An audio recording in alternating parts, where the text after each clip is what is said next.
Hey folks, Simon here, and I'm back with another video just to talk about how my training has gone on over April. Now, if you've been watching the channel, you'll know I've been at Mallorca and I've ridden a couple of epic rides, but I wanted to sort of go back a step and talk about how the training's gone, kind of give you an insight to some of the stuff I've been doing in training, as well as some of the fun rides I've been doing as well.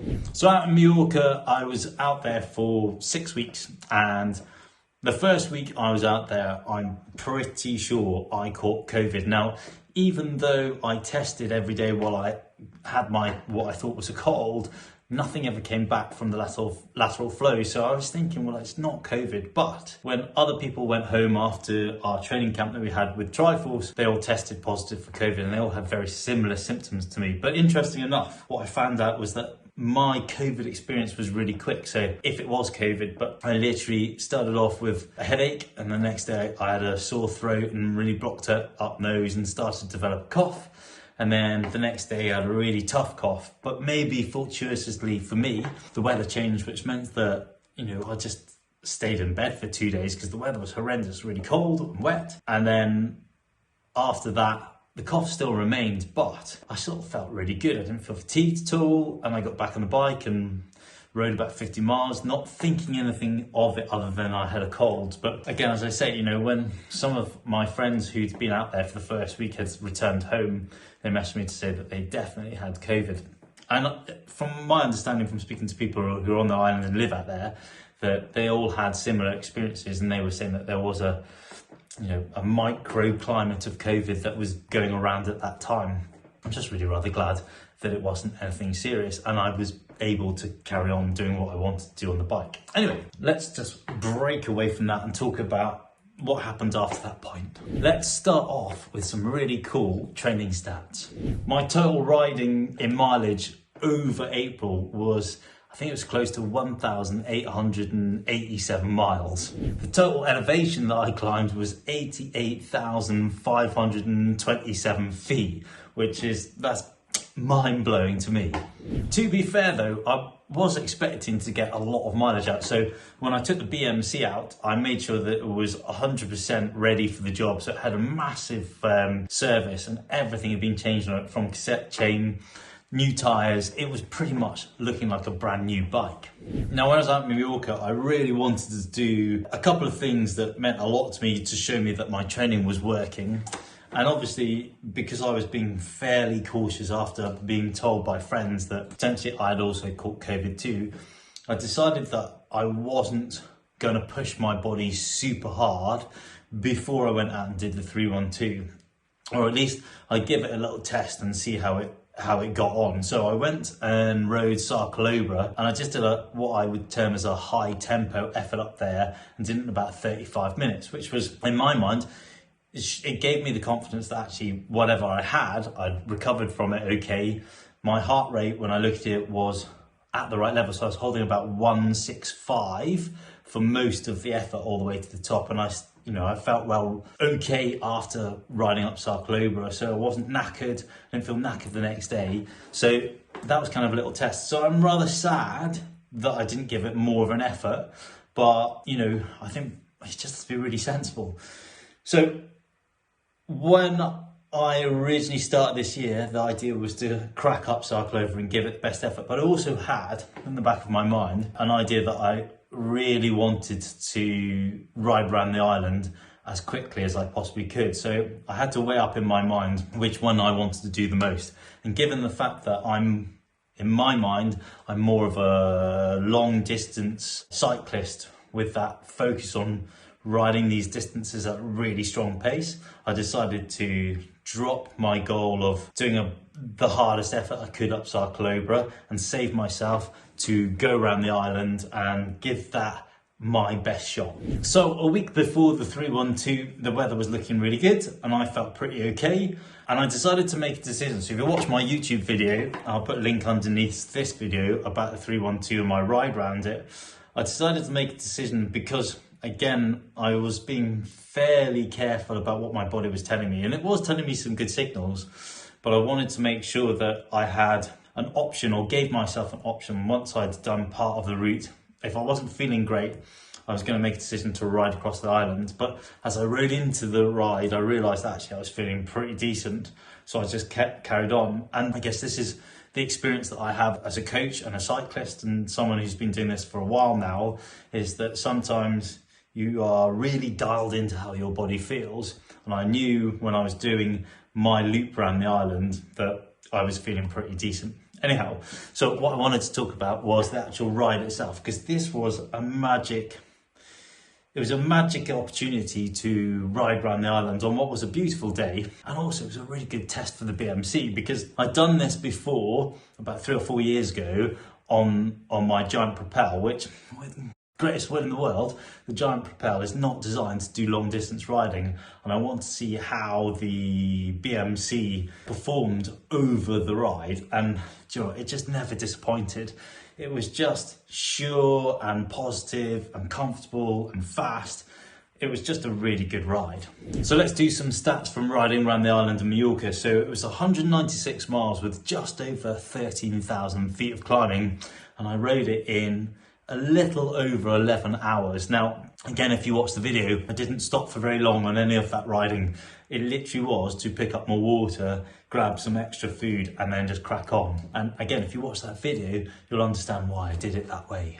Now, this made me laugh a little bit when I posted that ride onto social media, and I put it into a long distance cycling community that I'm part of on Facebook. And it made me chuckle a little bit where people were saying, "Hey Simon, you know, were you doing that on an e-bike? Well, you know, did you do that on a motorbike?" I was like, no, I did that under my own steam. And they were like, well, how many days did it take you to do it? I was like, well, it didn't take me a day, it took me 11 hours to ride around it. Now, I'm not trying to be cocky here, but it's like, I've been training for doing things like this for a while now. And yeah, it kind of blew people's minds that you can ride around an island like that. And I guess what blew their minds even more is that I'm 51, and they were like, holy hell, you know, that's like insane. It's like it's almost incomprehensible. As I was saying to one of my athletes today, who's also a really good business friend, he was saying, look, you know, you need to talk about this more, the fact that you are 51 and still able to do these kind of things and still have excitement and the physicality to do that. And maybe I need to do that more on this channel, I don't know. You know, what this has done is it's shown me that my training over the last 3, 4, 5 years has just been slowly building me to this position to be able to ride a ride of this nature that confidently. Plus, I've also got some really good equipment. The BMC, 100%, without fail, was the right bike of choice. Let's talk about the 312, or more accurately, I should say, let's talk about the 225. Because when I was out in Mallorca, I made some friends who were local. All of them are really good, strong riders. And they were saying, hey, look, Simon, do you know what? Don't do the 312. The new route is pretty boring in the last 50 miles, and you don't really need to show people that you can ride that distance at pace. And doing the 225 would be a bit more fun. And it made me stop and think, hang on a minute, you know, I've only got a short amount of time in Mallorca, and I really wanted to take full advantage of the good weather that was coming our way. So I did the 225 and rode 85 miles the next day. And that was all to sort of like push the body a little bit, to put in some fatigue resistance, to ride strong in the 225 and then ride strong again the next day for the 85 miles, because that's going to help me when I come to Tour de Mont Blanc later this year. Let's do some 225 stats. So the whole ride took me 7 hours and 20 minutes, and we covered just over 138 miles on the ride with just under 12,000 feet of climbing.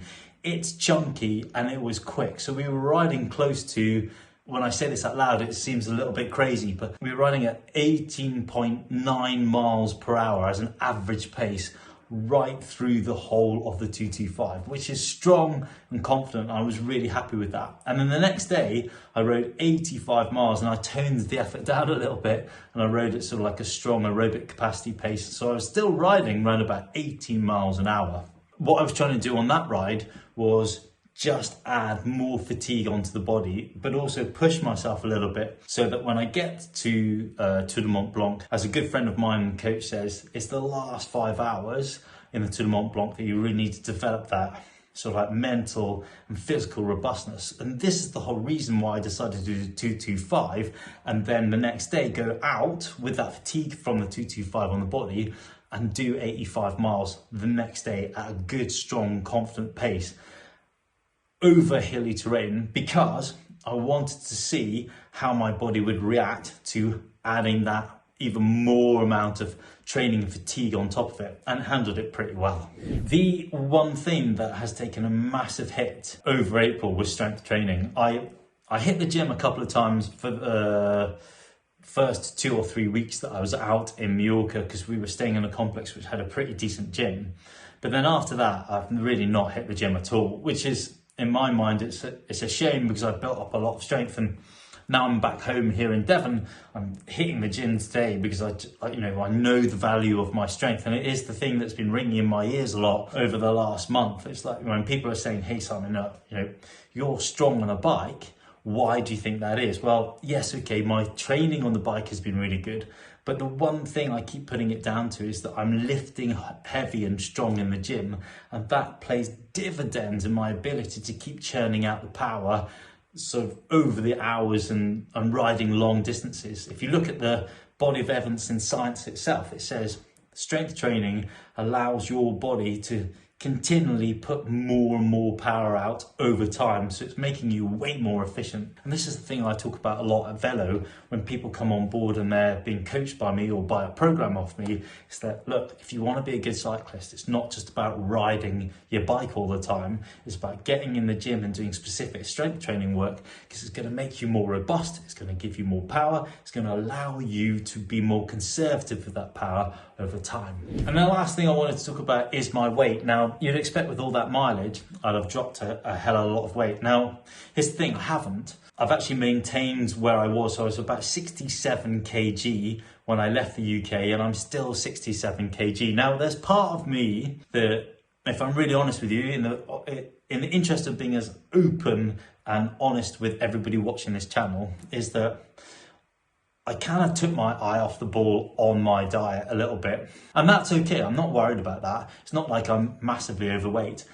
If I'm really honest, if I'd been more focused in on my diet and didn't have treats and cake and things like that at dinner, I'd have come back a lot leaner. But do you know what? I was kind of enjoying the whole experience while I was out there. I just wanted to ride strong. So I think, thinking about where I'm at as a cyclist at the moment, I do need to get lighter going into Tour de Mont Blanc. So now I'm back in the UK, I'm going to really dial in my diet and start thinking about trying to get as light as I can, but still maintaining my power and performance on the bike. And that basically means just cutting out things like the odd glass of wine at dinner, taking out cakes when I'm not doing big rides, and just being very mindful that I'm not eating high calorie foods rather than choosing proper main meals. But look, do you know what?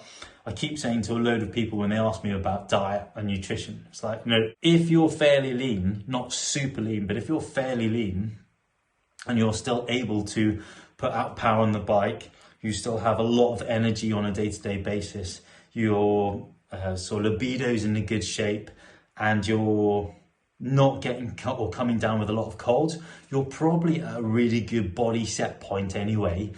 Being super lean as a cyclist does not always translate to you being super effective on the bike.